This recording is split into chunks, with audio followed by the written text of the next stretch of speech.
Hola y bienvenidos al podcast de Sembrando Salud. Hoy día vamos a escuchar una entrevista muy bonita que me hizo Gonzalo Brito. Gonzalo Brito es un psicólogo que investiga y trabaja mucho en la parte de mindfulness y compasión. Él tiene una página que se llama Cultivar la Mente y ahí tuvimos esta entrevista donde hablamos de salud, sobre alimentación, sobre estilo de vida y también sobre cómo esto se asocia con la compasión. Te invito a escuchar la primera parte en el siguiente video. Bien, Marina. am, bueno, has hecho un montón de cosas en tu todavía corta existencia. Me gustaría partir preguntándote, ¿cómo has llegado? ¿Cómo es que llegas a hacer lo que haces hoy, a lo que dedicas tu tiempo, tu energía? ¿Cómo fue tu interés por la investigación? ¿Cómo fue que se te fue abriendo este campo en el cual estás ahora? ¿Qué te trajo aquí? Súper. Yo creo que partió desde la curiosidad, desde muy pequeña.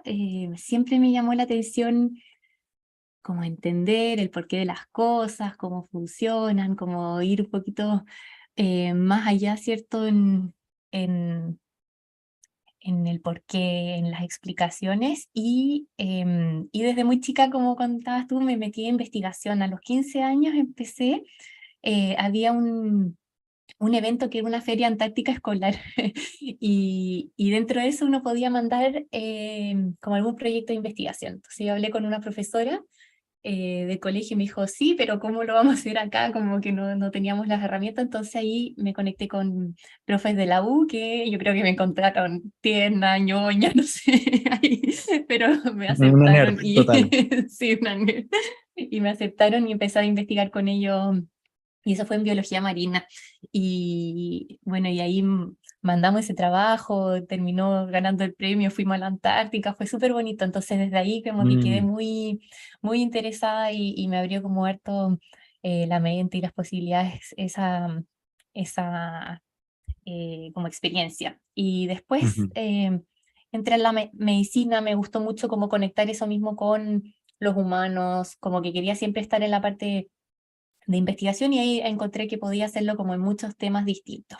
Y Ujú. ahí me empezó a interesar como la parte del cerebro y me fui entre medio, ¿cierto? Ahí a hacer el posgrado en investigación en Harvard, pero todo siempre fue como en la parte más de la neuropediatría y después por un cambio en mi estilo de vida fue que llegué a la medicina del estilo de vida, que en realidad en esos años anteriores como que no sabíamos mucho de esto y tampoco era algo que existiera como una especialidad. Ujú.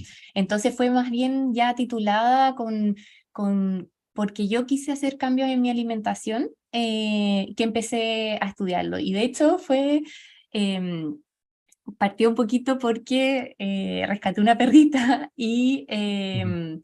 y al rescatarla me empecé a cuestionar como, chuta, yo la estaba cuidando como mi hija, se había convertido así como en lo más importante en mi vida y al mismo tiempo estaba comiendo otros animales, entonces ahí me empecé como a cuestionar esto y dije, chuta, ya bueno. Quiero quizás dejarlo, pero me empezaron a surgir todos los mitos ya siendo médica, como pero me voy a enfermar, me va a dar anemia, me van a faltar Ujú. nutrientes, todas estas cosas que uno siempre escucha.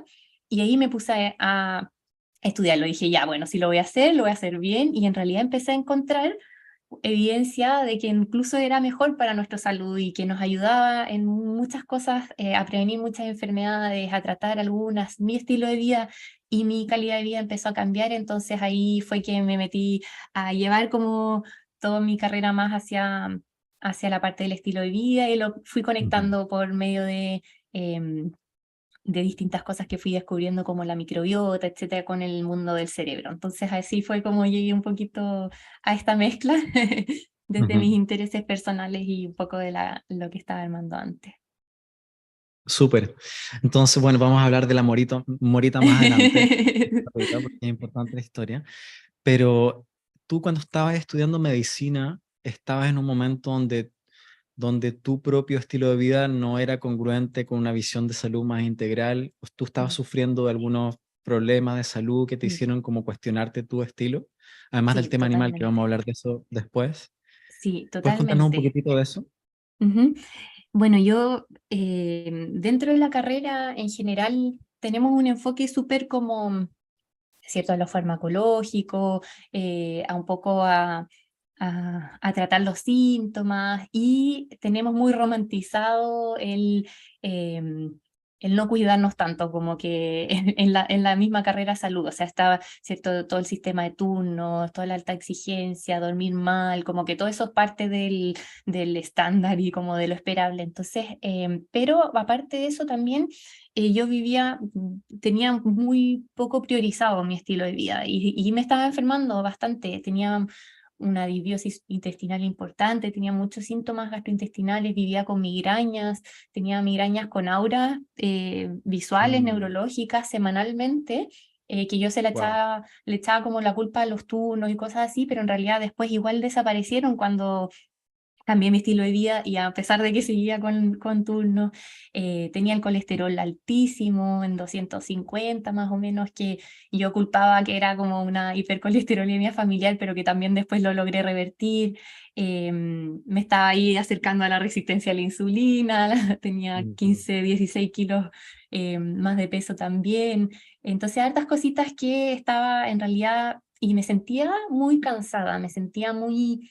em, como sobreexigida, como que sentía que el cuerpo no me acompañaba al ritmo que yo quería llevarlo como en cuanto a mis estudios y todas esas Mm, cosas. Y cuando empecé a cambiar el estilo de vida fue como impresionante que al final me empezó como claro, uno empieza, no sé, incluso a dormir más, a comer mejor, a hacer más actividad física y a pesar de que tenía el mismo o menos tiempo, me permitía pensar mejor, estar más activa y como que todo me rendía mejor y a sentirme más viva también, a sentirme mm. como con una, no sé, como con una energía muy diferente. Y eso fue algo que fui sintiendo y revirtiendo aparte de todas las otras enfermedades que te comentaba que me estaban pasando cuando estaba en el internado, como en el momento en que menos me estaba cuidando.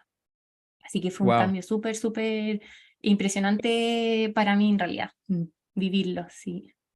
O sea, muy impresionante bajar Mm, tus migrañas, perder mm. unos 15 kilos, Desaparecieron, sí, revertir la hipercolesterolemia, sí, la resistencia a la insulina, o sea, un montón de cambios por el estilo sí, de vida.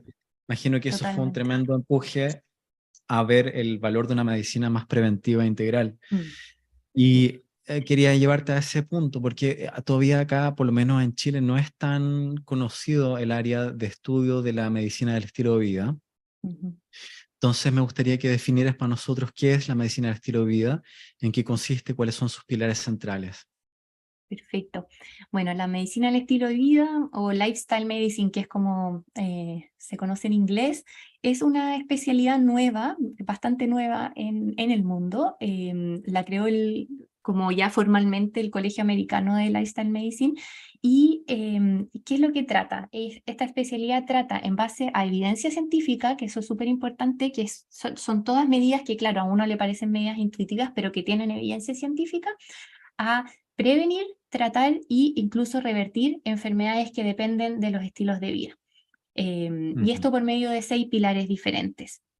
Existen 6 pilares que son la alimentación, donde se recomienda una alimentación más basada en plantas y granos integrales, el deporte, donde, ¿cierto? O la actividad física, donde se potencia esto, el buen dormir, tener buenas relaciones interpersonales, el manejo del estrés y también evitar los tóxicos como alcohol, cigarros, drogas, etcétera. Entonces, dentro de esos 6 pilares existe evidencia que nos ayudan como a prevenir, tratar y curar todas estas enfermedades que son principalmente las cuales por las que nos estamos enfermando actualmente. Ya no nos morimos tanto de enfermedades infecciosas y cosas así, sino que más bien de infartos, de diabetes, de hipertensión, de ese tipo de cosas. Entonces, justamente estas pilares son los que atacan estas enfermedades. ujú. Súper, súper. Entonces, alimentación, deporte, sueño, relaciones Ujú, interpersonales, manejo del estrés sí, y tóxicos, ¿no? Esos son tóxicos, los esos son los seis. 6. Ok, súper. Sí. Igual en tu consulta, por ejemplo, cuando aplicas la medicina de estilo de vida, entonces hay bastante educación en las Mm. personas y me imagino que sigues usando fármacos alopáticos cuando hace falta hacerlo, ¿no? Exacto, sí, totalmente. Lo rico es que más frecuentemente me ha tocado ahora quitar fármacos, porque uno va revirtiendo Mm, algunas cosas y se va y va mejorando, que tanto añadirlos. Así que eso es algo muy bueno, pero de todas maneras es una medicina que cae dentro de lo tradicional en el sentido de que usa como la evidencia científica, ¿cierto? Y que se suma como a los tratamientos farmacológicos, a todas las herramientas que tenemos en medicina, pero tratando de sumar, ¿cierto?, el factor más importante que es el estilo de vida a todas estas acciones. Entonces, como primera línea, o sea, por ejemplo, cuando uno ve un paciente con una resistencia a la insulina, primero probamos los estilos de vida y si no funciona, después agregamos una metformina y en paralelo seguimos con los mm, estilos de vida y así, como que es algo que se complementa súper bien. ujú. Esto que suena como tan simple e intuitivo, realmente bastante revolucionario para Mm. un enfoque donde las personas son pacientes y toman medicamentos para enfermedades que son crónicas e irreversibles, ¿no? Y, o sea, aunque yo soy consciente de esto que me estás contando ahora, yo mismo vengo de una familia donde todos tenemos colesterol alto, aunque yo no consumo productos animales hace Mm. bastante tiempo, aún lo tengo. Donde hay una tendencia a la diabetes por parte de familia también, incidencia de demencia, y usualmente pensamos que estamos medio condenados por la genética, ¿cierto? Mm. Eh, y algo que dijiste que es bien clave es que esto no es un tipo de medicina que sea alternativa o complementaria, sino que es basada en evidencia. Y te quería Mm. preguntar cuál es la evidencia o qué tipo de evidencia hay respecto a cuál es la influencia genética y cuál es la influencia de nuestros hábitos de salud en, por ejemplo, nuestra longevidad o nuestro estado de salud en general. Súper buena pregunta. Hay estudios muy lindos sobre eso. Bueno, en cuanto al porcentaje, se ha visto que de nuestra longevidad, más o menos el 20 al 30% está determinado por la genética. O sea, súper Mm, poquito comparado con todo lo que la puede determinar nuestro estilo de vida. Y hay estudios, por ejemplo, el de las Blue Zones, que son como las áreas azules en el mundo, ujú, que se ha visto como cuáles son los países o lugares específicos donde existe mayor longevidad y qué cosas tenían en comunes. Entonces han mm, encontrado como 5 áreas distintas en el mundo donde la gente vivía muy, muy largo, o sea, eran centenarios y tenían como factores muy comunes en el estilo de vida. Y en general eran, cierto, de alimentación tipo más mediterránea, más basada en plantas, tenían mucha actividad física o movimiento incorporado en su rutina diaria, no tanto como de que fueran al gimnasio, sino que más bien en su día a día caminaban mucho o hacían actividades como que requerían cierto más fuerza, tienen también como mucho sentido de pertenencia, de comunidad, hartas actividades en familia, en grupo, y hartas ujú, características así que tienen mucho como de un poquito de cada pilar, ¿cierto? Y esto se ha visto que, claro, que prolonga la vida. En ese porcentaje. Y bueno, y en general, por ejemplo, las enfermedades crónicas no transmisibles, que son, o sea, enfermedades que no son, cierto, contagiosas y que obtenemos como en realidad por el estilo de vida, como la diabetes, la hipertensión, el cáncer, las enfermedades cardiovasculares, etcétera, de esas se ha visto que más o menos un promedio, el 80% de esas enfermedades dependen del estilo de vida. O sea, el 20 más o menos es una determinante más genética, pero mm, el riesgo, el 80%, o sea, si yo tengo antecedentes familiares, igual en un 80% depende de mi estilo de vida. Y en mm, diabetes, por ejemplo, en un 90% depende del estilo de vida. Entonces, súper harto lo que uno puede hacer. Y claro, igual pasa que muchas veces tendemos a tener el mismo estilo de vida que nuestras familias. Entonces, por eso a claro. veces se siente más, ¿cierto? Esa como carga genética. Pero en realidad, si es que uno vive con otros hábitos a los de tu familia, puedes en un 80% como determinar de que en realidad no termines teniendo, por ejemplo, esa enfermedad. Eso me parece muy, muy potente porque me hace Mm. pensar que finalmente son nuestras creencias las que nos enferman también. Porque si yo creo que yo estoy condenado a tener diabetes porque toda mi familia tiene, probablemente tenga menos motivación de hacer un cambio conductual porque ¿para qué lo voy a hacer si ya sé que voy a ser diabético, ¿no? Y Exactamente. lo que tú me estás diciendo que en realidad el 80% de la libertad o de mover la brújula hacia dónde va mi salud Ujú. depende de lo que yo decido hacer. Me parece muy, muy potente esa idea. ¿Cómo se ha investigado la relación entre alimentación y salud y longevidad? Si me puedes dar como algunos ejemplos. ¿Se ha investigado como comunidades en particular donde comen de cierta manera? ¿Se ha visto la edad promedio de muerte, por ejemplo? ¿O cuáles son los modelos de investigación al respecto? Sí, hay hartos estudios y claro, de repente cuesta un poco tener como las poblaciones, pero por ejemplo, hay estudios en comunidades adventistas que tienen como por religión una dieta más basada en plantas, sin alcohol y como algunos factores que hacen que sea como bien distinta de repente a una dieta más occidental, etcétera. Y se ven cambios muy importantes en longevidad, en riesgos cardiovasculares, en diabetes, en hipertensión, etcétera.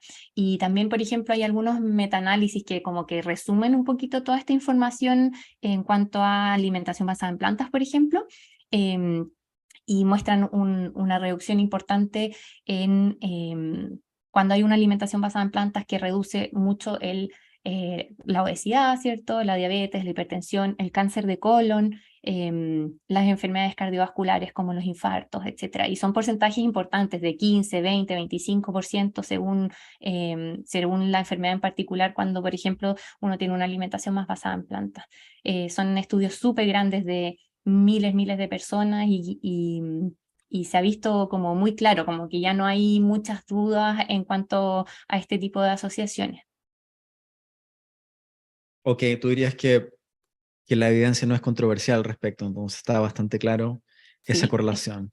sí, está bastante claro, por ejemplo, en cáncer, y bueno, y esto mismo se ve reflejado en las guías internacionales de distintas patologías o enfermedades. Por ejemplo, la guía internacional de diabetes, como de la Academia Americana que ve la parte de diabetes, ¿cierto? De endocrino.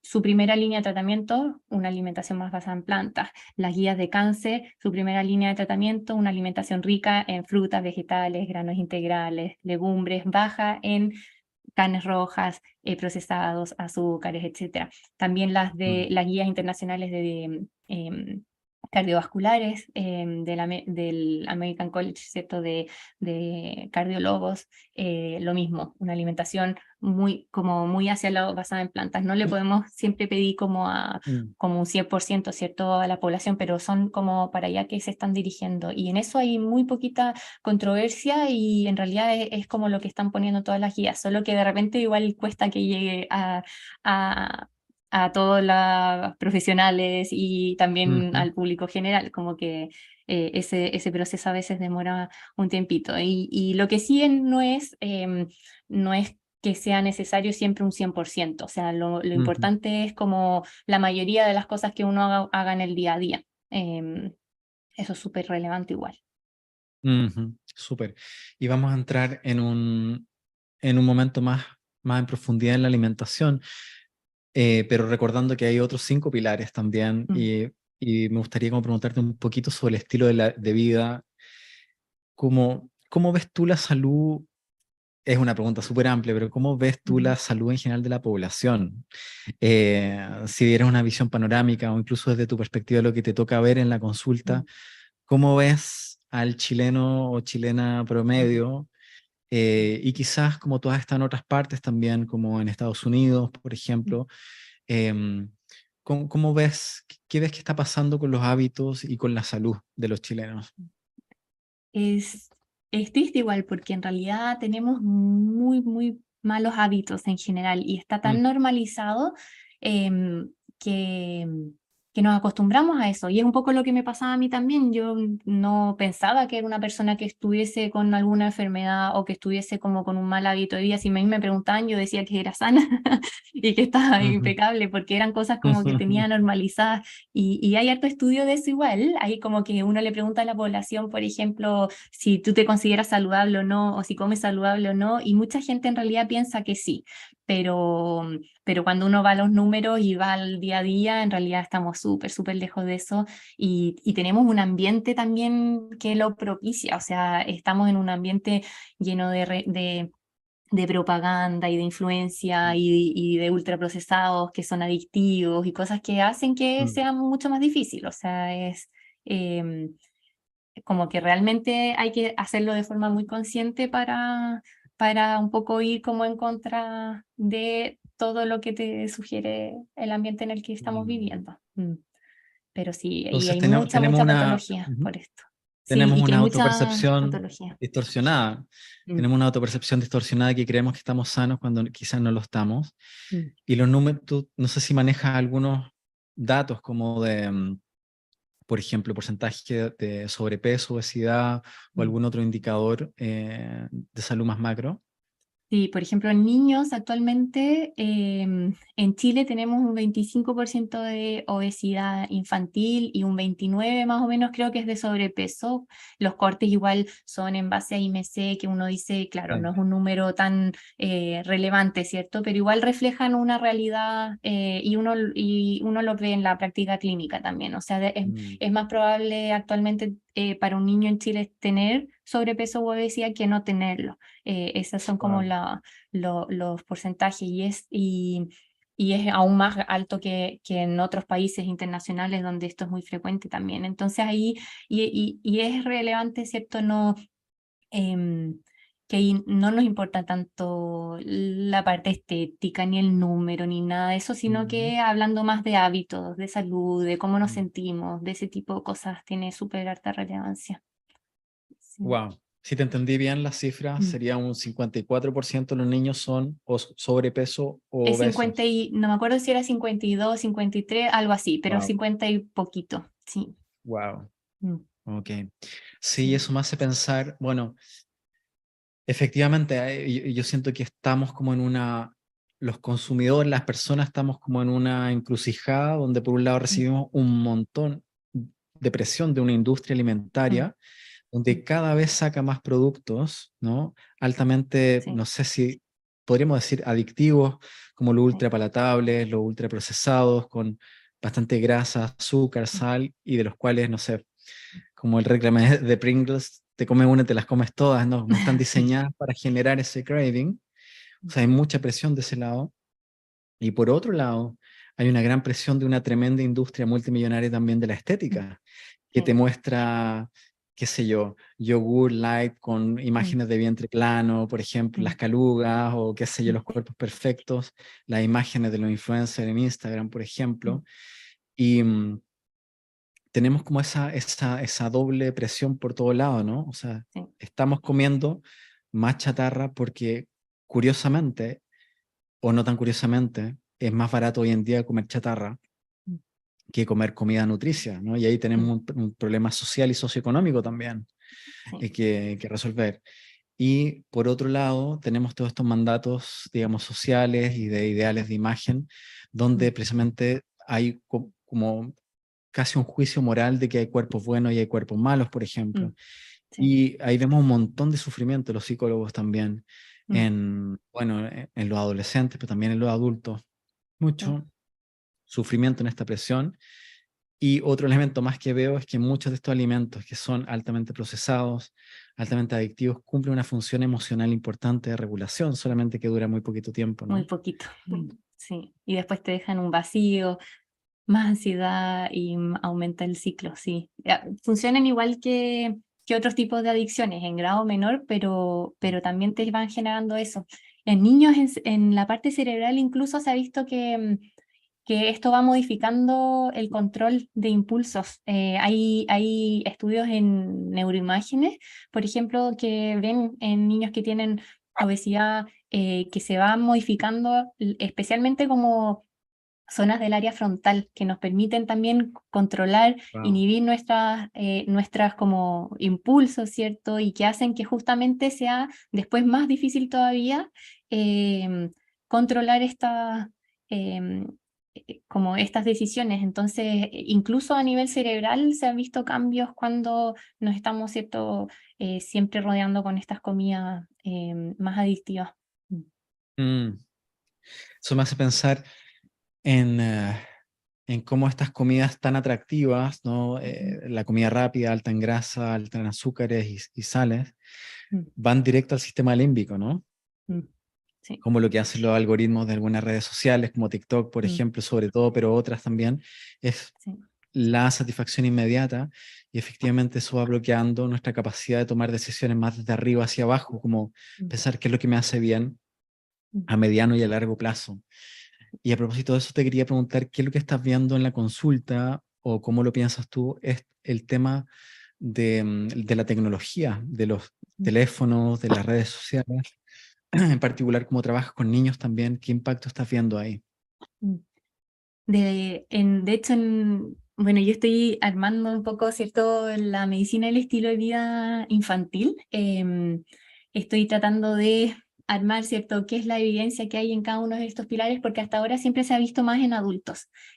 Ujú, La medicina estilo de vida en todas partes que uno la estudia, etcétera, es en adultos. Y en infantil, dentro de los pilares de tóxicos, uno de los principales que estoy viendo yo es la parte de pantalla justamente, porque claro, ujú, en adolescencia igual tenemos cigarro, alcohol, drogas, etcétera, pero cuando vemos los tóxicos desde la infancia más temprana, ahí el efecto que vemos es el de las pantallas y hay mucha dependencia y adicción y se ha visto su impacto también en el neurodesarrollo, se ve como esto disminuye, ¿cierto?, un poquito capacidades cognitivas, de capacidades sociales, de lenguaje, de distintas cosas como que están asociadas, ¿cierto?, a los distintos aprendizajes que se van mermando cuando estamos con tanta mm, pantalla en los niños. Así que sí, se ha visto un impacto súper importante en ese sentido. Y también disminuye el juego libre, la creatividad y tantas otras cosas positivas cuando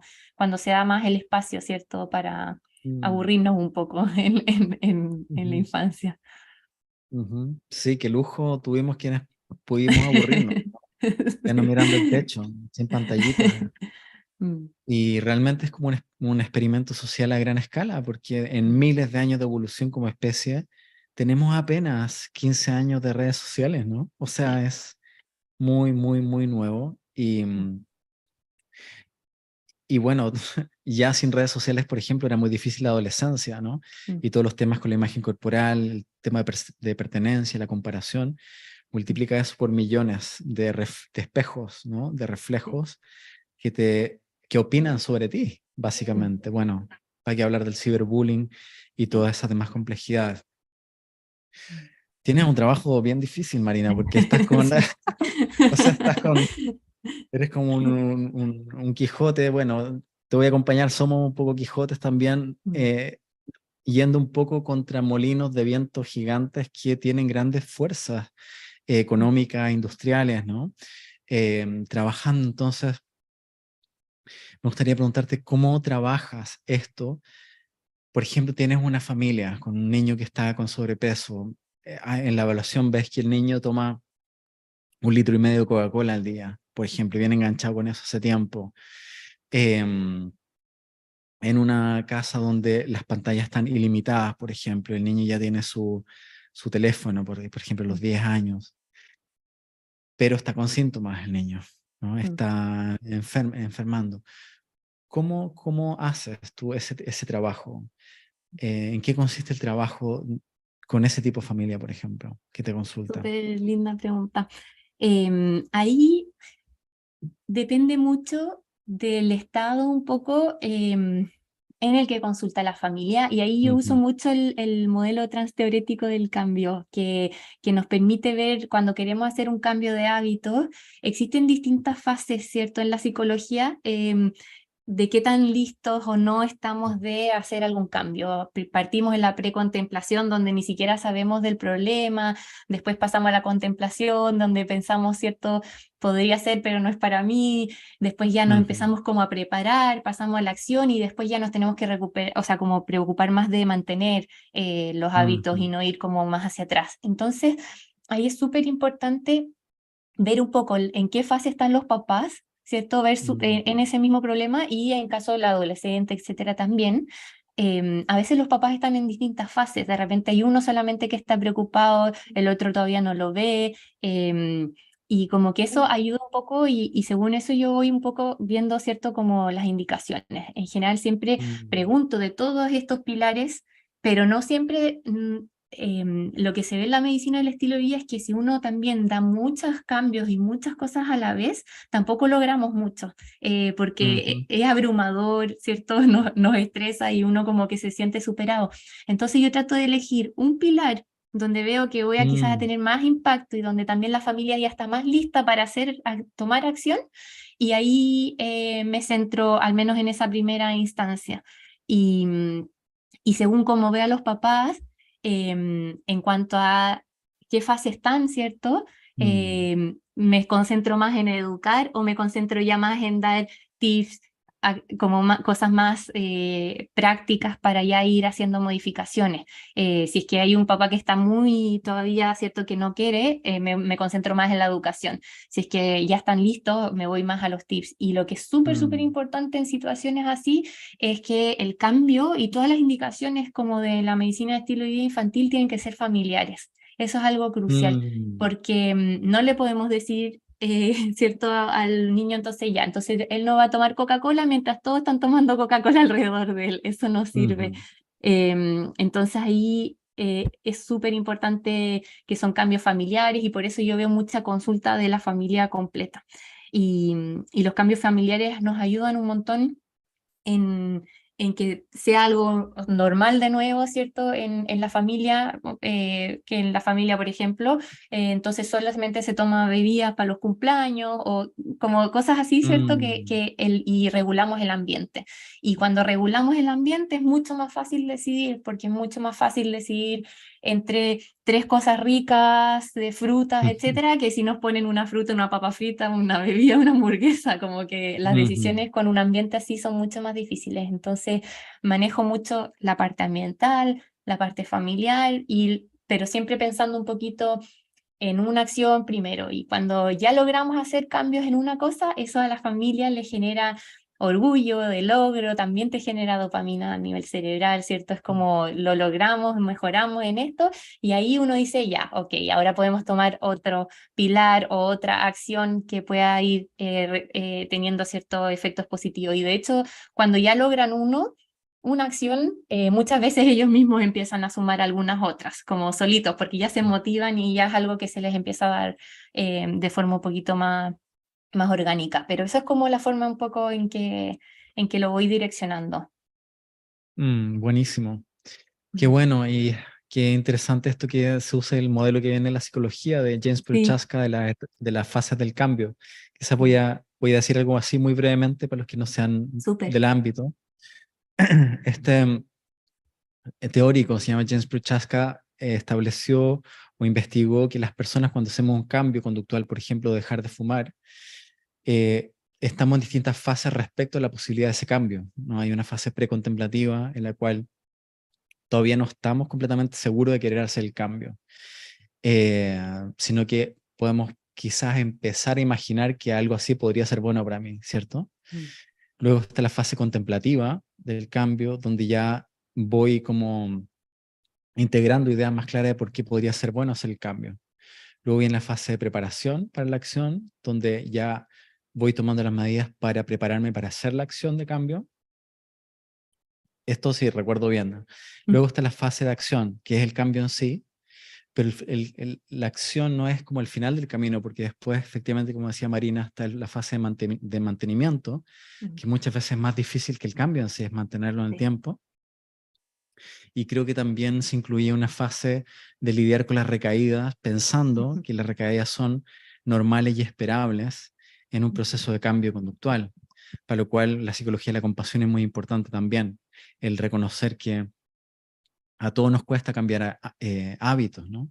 Entonces, Sí. naturalmente va a ser distinto acompañar a alguien a generar un cambio si está recién pensándosela en una fase contemplativa, a cuando está listo para la acción o cuando ya Mm. inició la acción y está necesitando apoyo para la mantención, por ejemplo. Eso me parece súper, Sí. súper hábil.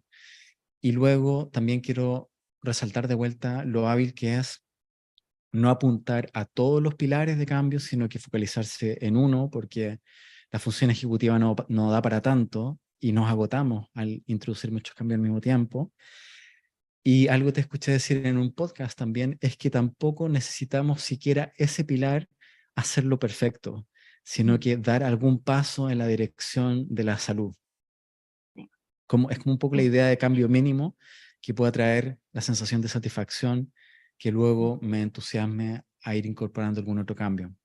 ¿Es un Exacto. poco así? Sí, totalmente. Y me encanta que menciones lo de la compasión porque es súper, súper importante en la mantención y en el, ¿cierto? Cuando volvemos a caer, como lo destacas tú, em, porque no podemos vivir cambios de hábitos de forma perfecta, nadie los hace de forma perfecta y no es esperable y no es lo que uno tampoco solicita, sino que es súper normal que cuesten y lo importante es que la mayor parte del tiempo uno esté en dirección hacia un mayor bienestar o a tener un pilar, ¿cierto? Con mejores quizás características de las que teníamos Mm, antes y eso mismo, claro, como dice ahí Sofía, nos ayuda a nuestra salud mental, que es un mm, pilar en sí también, ¿cierto? Si es que nos estamos estresando por nuestros hábitos, estamos perjudicando también uno de los mismos pilares que nos ayudan en la prevención de todas estas enfermedades. Entonces eso es súper importante en cuanto a la compasión dentro de este modelo. mm, buenísimo. Am,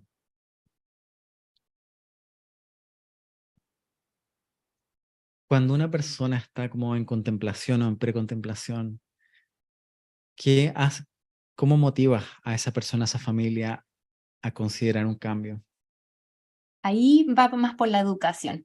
Sí, a Mm, veces ya para que hayan consultado, normalmente es porque alguien está un poquito más listo y eso es mm, algo que, como mi consulta es un poco de estilo de vida, me, es como bien agradable porque en general tienden a consultar cuando al menos alguien en la familia está como dispuesto, ¿cierto?, a hacer un poquito de modificaciones y de cambio. Entonces eso es algo como súper bueno.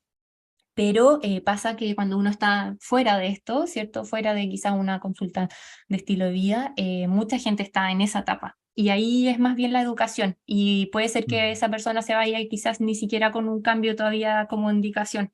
Pero desde la educación uno siembra una semillita que después de repente puede llegar y diga así como, ay, ya, ahora sí puede ser que pueda mejorar tal cosa. O como que hay que darle tiempo también a esas personas, porque Em, para pasar de fase se necesita más información y también tiempo de ir madurando mm, esas ideas.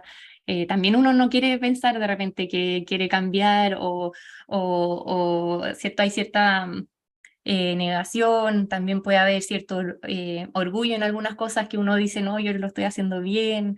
Entonces, a veces hay hartas fases ahí dentro, dentro de cada etapa del cambio que tienen su importancia y que a veces demoran un poquitito. ujú. Súper. Y por último, antes de entrar a más de frente a la alimentación, hay mucha gente que está viendo esta reunión o el vídeo posteriormente que son practicantes de mindfulness. Ujú. Me gustaría preguntarte qué piensas tú de la práctica de mindfulness y qué rol crees tú que tiene en este ámbito de la medicina del estilo de vida. Súper. Bueno, tiene un rol súper importante porque es uno de los 6 pilares y dentro del manejo del estrés es el que más evidencia científica tiene. El mindfulness es el que se ha visto que tiene también cierto eh, evidencia científica para prevenir dentro de estas enfermedades y para ayudarnos en que los otros de los pilares también vayan funcionando un poquito mejor. Así que de todas maneras es el que justamente más se promueve dentro de la medicina de estilo de vida, así que si es que están haciendo eso, tienen un gran check ahí en ese, en ese pilar y está súper, súper bien. Ujú. ¿Y tú practicas con tus pacientes, les enseñas prácticas, les mandas audios? ¿Cómo lo haces? Te los mando a ti, a algunos, a otra, o a otra, pero sí, igual les enseño algo básico al principio, pero yo no estoy como entrenada en enseñarlo, así que ahí yo los derivo y por eso es tan importante el trabajo multidisciplinario, pues, de que tengamos ciertos Mm, psicólogos, nutricionistas, etcétera, participando en conjunto y cada uno ayudando en ujú. lo que más les sirve, ¿cierto? Pero, por ejemplo, que me preguntan harto en la parte de microbiota intestinal, o sea, ahí el mindfulness hace maravillas en realidad en todo lo que es conexión con el cerebro, intestino, y siempre ahí yo derivo también, mando algunas sugerencias para partir, pero trato de que ojalá lo puedan hacer igual con guía y que si es que les gusta, ¿cierto? Que lo vayan aprendiendo y todo eso. Súper. Vamos a hacer un intercambio ahí entonces. Aquí termina la parte 1 de la entrevista con Gonzalo Brito, la disfruté un montón y ahora viene la segunda parte, pero te quería contar también que si es que necesitas más herramientas de alimentación basada en plantas, si quieres transicionar hasta este estilo de vida, pero necesitas más conocimientos de la parte teórica, de la parte práctica, tengo un curso que se llama Todo lo que necesitas saber sobre alimentación basada en plantas, un curso que lo han hecho más de 100 personas con testimonios increíbles, donde en 8 semanas revisamos toda la teoría y también hacemos desafíos prácticos en la cocina para implementar todos estos cambios que yo sé que son un poquito difíciles cuando no tienes la guía. Dejo aquí el link que es sembrandosalud.cl, ahí puedes ver el programa del curso y la próxima fecha en la cual se va a impartir. Te espero y ahora viene la parte 2.